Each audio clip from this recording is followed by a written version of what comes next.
Ingrese en nuestra sintonía. Hay un trabajo muy interesante, además de arduo, que deberá realizar este gobierno de transición en muchos aspectos rumbo a las próximas elecciones de este 2020. Y para eso se ha posicionado recién una nueva autoridad dentro del Viceministerio de Políticas Comunicacionales. Y le estoy hablando de Martín Díaz Meave, quien le agradezco mucho. Viceministro, ¿cómo está? ¿Cómo le va? Gracias por acompañarnos. Que tenga un excelente inicio de semana. Buenos días, Héctor, y muchas gracias por la invitación aquí a Bolivisión. Bueno, de inmediato usted ha sido posesionado. Han surgido tres aspectos bien importantes que hoy quisiera que los podamos desglosar, por favor, a los que ha manifestado se va a encaminar básicamente esta gestión transitoria.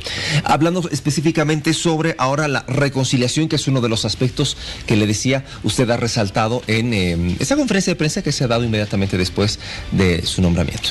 Así es. La primera idea, creo, del viceministerio es apoyar lo que ya ha venido haciendo el ministerio, que es esta idea de la reconciliación y de la pacificación del país, ¿no? Unir a los bolivianos, sanar nuestras heridas. Estamos entrando al periodo navideño. Creo que los bolivianos hemos vivido un último mes bastante lleno de agresión, de susceptibilidades, de temor, de luto. Y lo que queremos es comenzar a pacificar al país, a reconciliarnos. Y eso por un lado, esa es la primera idea, ¿no? Esa es la primera idea y la que va a primar desde el momento en que estoy entrando hasta el momento en que dejemos la gestión, porque es importante de que esto se prolongue incluso hasta el momento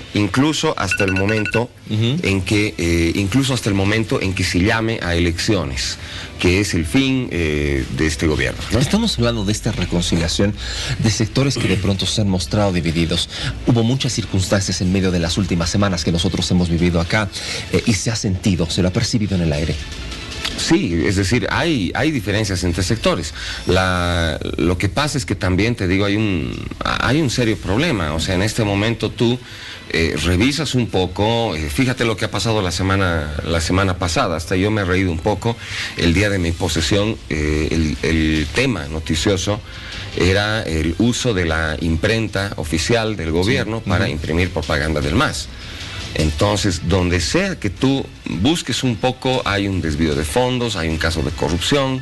Entonces, queremos pacificar al país, queremos reconciliar, pero eso no significa dejar pasar las cosas. Si hay que hacer llamados por los que alguien se deba presentar a la justicia a rendir cuentas, hay que hacerlos. O sea, pacificar no significa dejar pasar las cosas, ¿no? Muy bien. Otro de los aspectos, usted ha dejado bastante claro que se va a tocar el tema del fraude electoral. Sí, esto es bien importante. Esto por los supuestos, y dicen y lo dicen, y han empezado a surgir muchas cosas, ¿no? No, de supuestos nada. Es decir, lo que pasa es que hay muchos temas acerca del fraude. ¿Qué ha dicho el informe de la OEA, ¿no? Irregularidades dolosas, ¿no? ¿Qué significa dolo? Fraude. Engaño, ¿no? Entonces, evidentemente, la OEA no puede decir de manera explícita ha habido fraude, ¿no? Eso lo tiene que determinar un juez, eso lo tiene que determinar una instancia judicial, ¿no? Pero todos los indicios, y lo hemos vivido aquí, Héctor, es decir, día a día hemos visto que de repente aparecían actas en un lado, aparecían votos donde no habían, gente que escribía a los medios diciendo, pucha, mi papá fallecido hace 2 años y acabo de ver que ha votado, ¿no? Entonces, los bolivianos conocemos la verdad de que ha habido un fraude monumental y vergonzoso. Solo que los hechos de las últimas horas del anterior gobierno conducen a muchas personas de la comunidad internacional a pensar que ha habido un golpe de Estado, cuando no es así.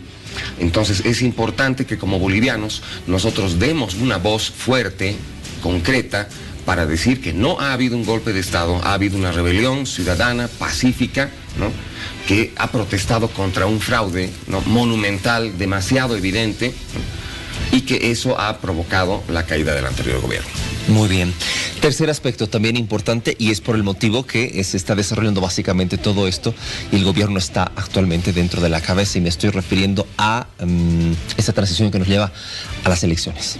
Así es, la tercera línea de comunicación tiene que ver con un llamado a elecciones. Este es un gobierno transitorio, la presidenta lo ha manifestado de esa manera, todos los que estamos colaborando en este momento como servidores públicos sabemos perfectamente que es un gobierno de transición, pero no puede haber elecciones limpias y transparentes sin que haya un país en paz, sin que haya una Bolivia reconciliada, sin que hayan las condiciones necesarias, ¿no?, para que toda la gente que se ha visto defraudada, ¿no?, por la falta de transparencia en el último proceso electoral, ¿no?, vea que de verdad hay un cambio. Entonces, la tercera línea de comunicación tiene que ver con establecer, ¿no?, establecer todo las condiciones necesarias para que la gente vuelva a confiar en las autoridades electorales. Imagínate, Héctor, hay ¿quiénes han sido los principales protagonistas de esta revolución ciudadana? Los jóvenes a través de las redes sociales. Han habido muchos jóvenes que han votado por primera vez y les han escamoteado el voto. Entonces, a todas esas personas les tenemos que devolver la fe, y eso es bien importante.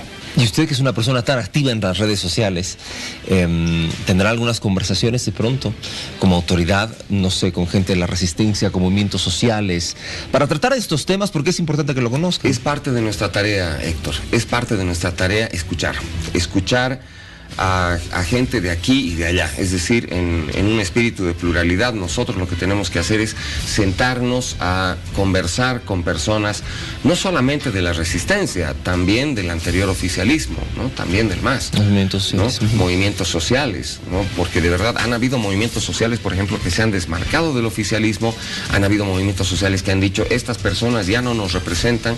Entonces nosotros nos tenemos que sentar a conversar con todas estas personas y tenemos que escuchar qué es lo que ellos y ellas tienen para decir, qué es lo que tienen para reclamar, qué es lo que están pidiendo de esta gestión de transición. Para nosotros la idea, como te digo, es generar las condiciones necesarias para que de verdad el próximo proceso electoral tenga transparencia y la gente esté segura de que su voto va a ser respetado. No es fácil, no es una tarea fácil. Hay que comenzar, por ejemplo, por la limpieza del padrón. Tú sabes, Héctor, que en los últimos 10 años la población boliviana ha subido, no siendo preciso con los datos, la población boliviana ha subido 5%, sin embargo el padrón ha subido 12%. Entonces hay ahí algunas cosas que hay que revisar. No tiene que ver solamente con que se haya habilitado el voto en el exterior. En el voto en el exterior también el informe del doctor Carlos Bert previo a las elecciones, por ejemplo, te decía que en Teherán, la capital de Irán, en 2014 habían 4 ciudadanos bolivianos, ahora estaban habilitados casi 1.600. Entonces hay muchas cosas que revisar. Hay, como te digo, hay que depurar el padrón, hay que limpiarlo, hay que convocar a autoridades en las que la gente crea, ¿no? Y todo esto tiene que ser transmitido y transparentado a través de nuestros medios. Cuando yo le decía que usted es una persona muy activa en las redes sociales, también quiero apuntar ese tema de ciertas irregularidades, acefalías que se han ido presentando. Para ser preciso, el caso, por ejemplo, de los guerreros digitales. Ha sido un tema muy sonado y todo lo que ha podido acontecer y aquellas personas que se han visto afectadas por estas situaciones. De aquí en adelante, ¿cuál será el procedimiento que adopte su viceministerio?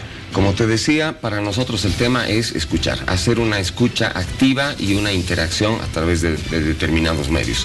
Lo que pasa es que también la persona que navegue en redes sociales tiene que tener la seguridad de que no va a ser molestado, fastidiado por un anónimo el rato que emita su opinión, que eso es lo que hacían los guerreros digitales, que en determinado momento hasta llegaban a sacar información clasificada de X o Z persona y decirle, yo sé quién es usted, no sé, está usted molestando al gobierno. O sea, eso no tiene por qué haber, ¿no?